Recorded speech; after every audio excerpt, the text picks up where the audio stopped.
Hey guys, my name is Maria Park, and this is Approach the Nerd. And in this episode, we are reviewing Yashahime Season 2, Episode 4, which I guess technically is second act, Episode 28, called The Barrier of Mount Musubi. This episode had a lot of interesting parts to it, but honestly, it's not technically my favorite because I feel like they gave us a snippet of everything going on at one time in this universe. And what I mean by that is it's like the writer's room was like, they were like, I don't know what we want to focus on. So we're just going to focus on everything. So the girls are at the mouth of Mount Musubi, and Sesshomaru and Jokin are there, and they have this like tiny little dialogue where they're like basically saying repetitive stuff. Where Sesshomaru is like, they're at the mouth, they're at Mount Musubi, and Jokin's like, and he's like, if I recall, this mountain is where, and then Jokin's like, oh yes, where Rion is sealed, and I'm like, why? I don't understand why Sesshomaru does not like transparency. I mean, you want to get your wife back, right? Tell your daughters what the hell is going on. I mean, just give them the layout, the blueprint, the Cliff Notes version of what's been happening within these 14 years. But it's like they have conversations with each other, but they don't tell the main people that are about to go to Mount Mutsubi. It's like, what is wrong? Like, why is this a thing? Why? And Maroha senses that their spiritual energy, I believe it was at the base or mouth or center of the mountain, because everything else had a demon barrier around it that was really strong. So they were able to get through with the spirit, through the spiritual, I guess, part of the mountain, which surprises me that Toa and Setsuna are able to, because they have no spiritual energy whatsoever. But I guess this kind of plays in Maroha's favor, because when they go through, they start hearing a voiceover that sounds like Corinne Sensei and Korinmaru. And he starts asking them questions like, what will you protect and what will you give up? And so next thing you know, they're all sucked through this barrier and they're split up. Well, Maroha ends up where Rion is, and she can't touch her. She's spiritual. So she's like in this little bubble, which is really, really interesting. And Toa ends up back in modern times, and Setsuna ends up in the Tree of Ages with Rin. So this is where it gets interesting. They want to find the Karuma route. They want to find this route, right? And I felt like the journey to get this route wasn't much.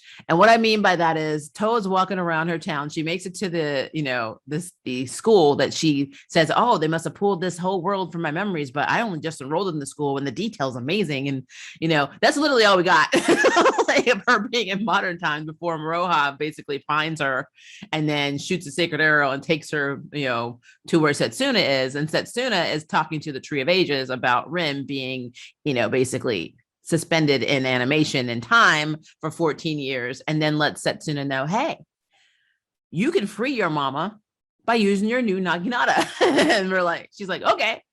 She doesn't ask how. She's just like, oh, okay. She just accepts this information.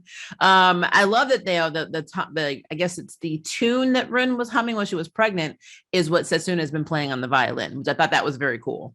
But I just thought it was really fast how like they get there. Like all three of them are together, like really quickly. Interim, when Maroha is going to find them, because Rion sends her through, tells her how to do it, how to go through, the barrier to get to them.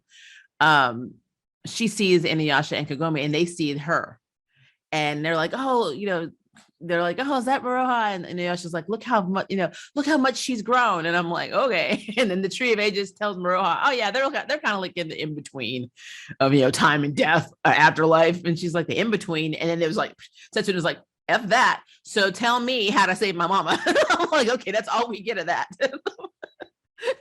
Side story. Something else interesting that happened in this is that when the tree or the barrier initially asked them at Mount Musubi, what will you protect? And Toa is like, I only want to protect Setsuna and nothing else. I'm like, what about your cousin, damn it? What about Maroha? I thought we made progress since last season when you guys left her behind a lot. I mean, what is that?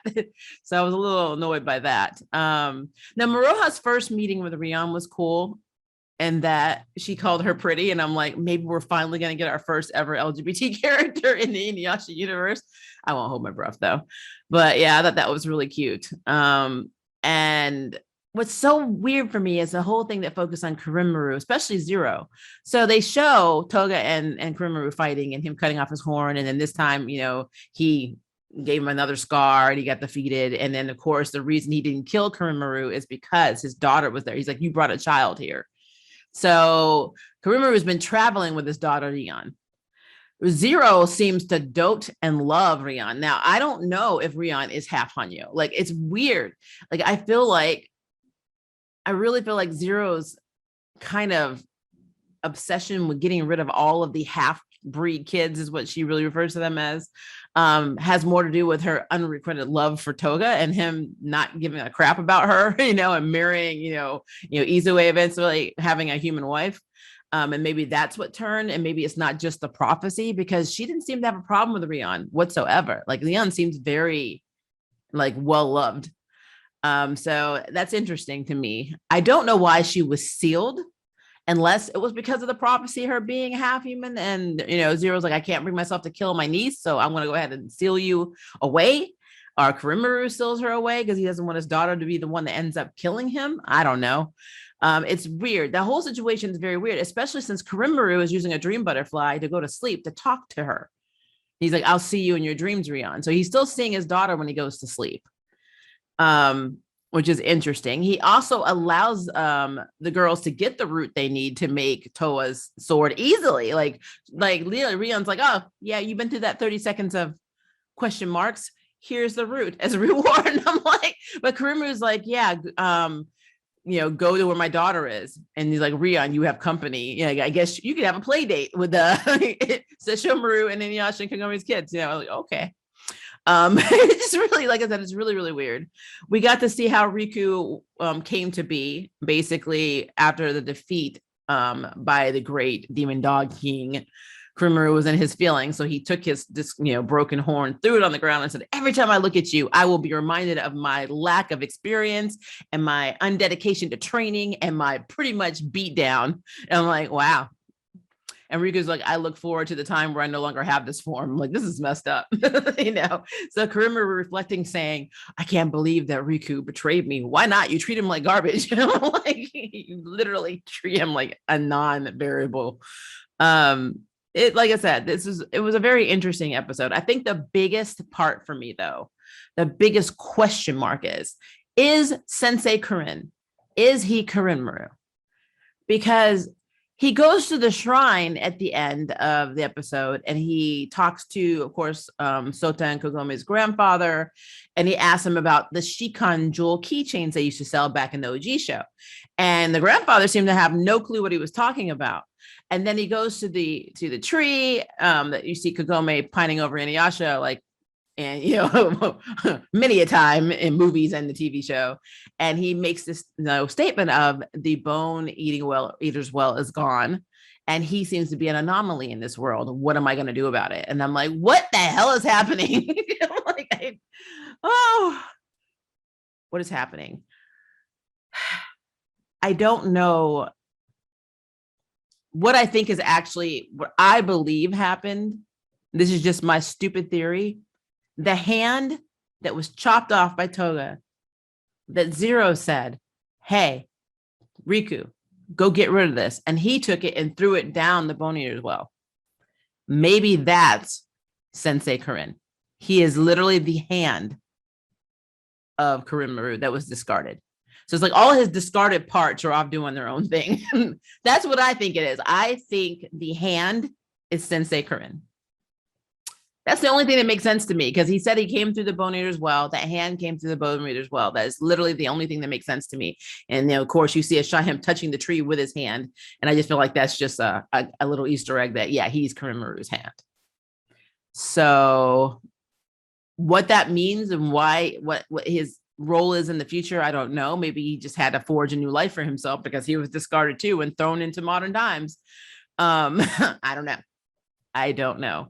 But so we've got all these people that have all these questions, and then we still are left with a question mark. Like, even with all these revelations, it's like, Setsuda, your Naginata can wake up your mom or save your mom. Cool. Not so how? Like, I'm gonna save my mother, but how? What do I need to do with said naginata? Give me details, PDF, PowerPoint, something, you know. And then of course, Moroha, where's my mom and dad? In between. Cool. Like, not how do we get them out? How do I get back to them? You know, who put them there? What? Give me the story. Nothing. These are the most, I feel like they're the most not really. I feel like they're inquisitive, but I feel like they just seem to they just kind of roll with it. It's like they don't ask questions like we do. You know how we're asking questions about this plot. They just accept stuff. It's just like, yeah, cool. We need to do that. Cool. We need to go here. Cool. We need to get this. Cool. We need to get this. Cool. It's like, what? I would be in there with literally a notepad, but like, so mama did what? And I need to do what? So how do I do this?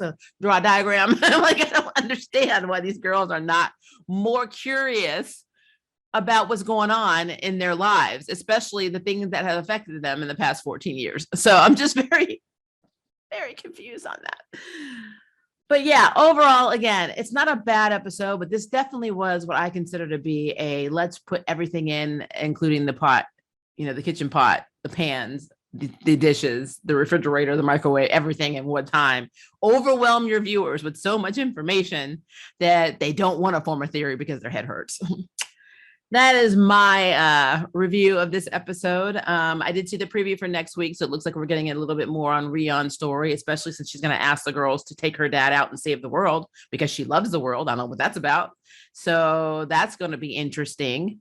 The shot we saw of Kagome and Nyasha, they've already had. So now I don't know if we're going to get resolution on them, or are they ever going to get out of the Black Pearl, Rainbow Pearl? Who knows?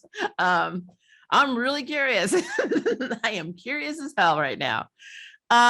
Really quick statement before I end this video. I wonder why when Zero had all the rainbow pearls, I think I said crystal before, rainbow pearls. Why didn't she, when she was picking them up and, of course she was seeing the memories of Setsuno Toa and, Moroha, why didn't she pick up the black rainbow pearl and be like, these two guys are in here, and they had a baby, a quarter demon baby. I hate them. Let me just break this pearl, therefore ending Inuyasha and Kagami forever. Why wasn't that even a thought? I don't know, guys. I want to know what you think of this episode. Tell me your theories. Let me know what you think. Because I've got some theories of my own, but I'm just really curious. I think we need to talk about this. So again, leave me a comment below. And if you would like to sign up for jury duty, hit the subscribe button. If you'd like to know who's next in Nerd Bell, hit the notification bell. Until next time, I can't wait for you to approach the nerd. Bye, guys. Thank you for watching my video. I really appreciate it. But hey, the party doesn't have to stop now. Click on one of these videos and keep it going.